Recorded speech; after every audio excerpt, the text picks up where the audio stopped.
Hello ladies and gentlemen, let me ask you a few simple questions. Why do people take loans to buy expensive car when cheaper options are available? Why does a person earning 20,000 rupee a month still try to buy something beyond their budget?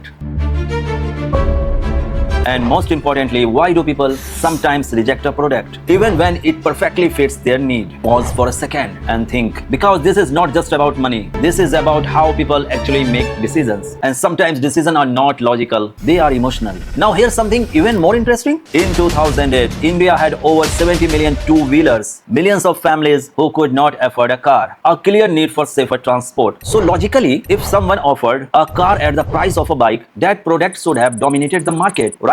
But it did not. In fact, it failed, and that's where the real story begins. The product was the Tata Nano and launched by the great legendary businessman Mr. Ratan Tata.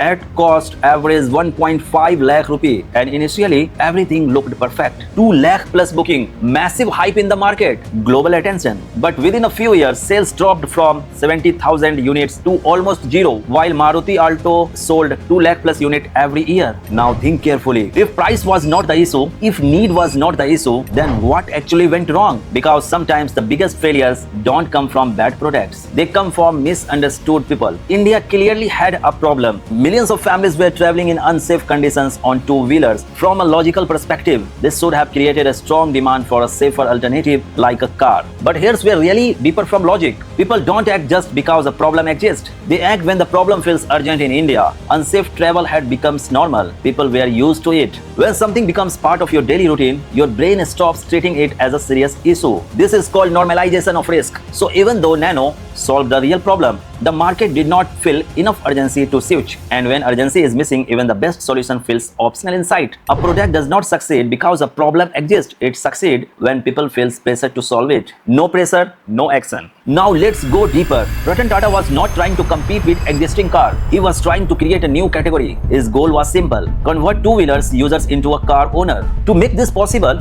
Tata Motors redesigned everything. Fewer parts, lower cost materials, simplified engineering. This approach is called frugal innovation. But here's the hidden problem exists. When a product becomes too affordable, people start questioning it. Instead of excitement, customers think, if it's this cheap, what's missing? And once doubt enters, logic exists. Inside, extreme affordability can reduce trust instead of increasing demand. If it feels too good to be true, people assume it is. Nano was introduced as the cheapest car in the world. Now this sounds powerful, but psychologically it created a damage. Let's understand why. Affordable sounds a smart decision, but cheapest sounds lowest options, and no one wants to feel like they choose the lowest options in life. So instead of feeling proud, customer felt uncomfortable, and this comfort silently kills demand. Inside, customers don't avoid cheap products, they avoid feeling cheap. Positioning is not what you say, it's what people feel. Let's be honest. When people buy a car, they are not just buying transportation. They are buying status. They are buying identity. They are buying social approval. And imagine this, you buy a Nano and someone says, oh, that's cheap car. That one sentence is enough to change how you feel. Because now it's not about utility. It's about identity. And identity decisions are emotional, not logical. Inside, people don't buy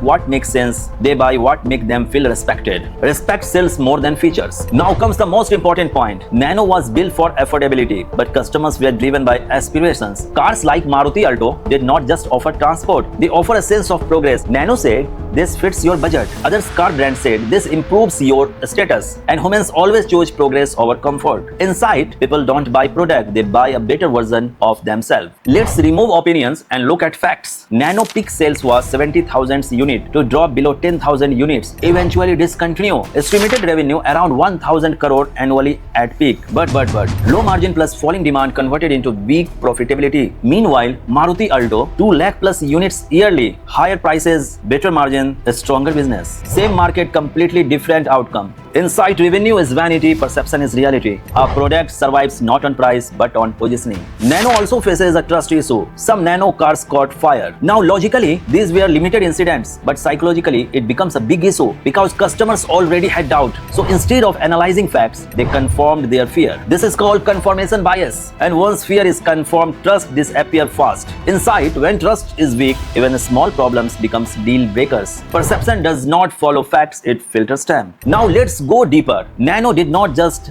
fail as a product. It exposed the mindset of the market. India did not reject Nano because it was a bad car. It rejected the idea of being seen as a cheap. The middle class operates on a balance, wants affordability, but also wants dignity, wants value, but also wants validation. This is not contradiction, this is a psychology. Inside the middle class is not price driven, it is perception driven. People don't fear price, they fear judgment. And now I will give us some lesson for entrepreneurs. If you are building something, understand this deeply. Solving a problem is not enough. Pricing low is not enough. Demand alone is not enough. You must align with identity, aspiration, perceptions. Because product lives in market, but brand lives in mind. Inside, you are not selling a product, you are selling how people feel about themselves. Build value, but communication status. Now answer honestly, are your decisions based on logic or social validation? Are you choosing value or choosing what looks better? Are you rejecting opportunities just because they don't look premium? Are you building your life or performing it for others? And sometimes are you choosing image over growth? And the final one, if Nano launches again,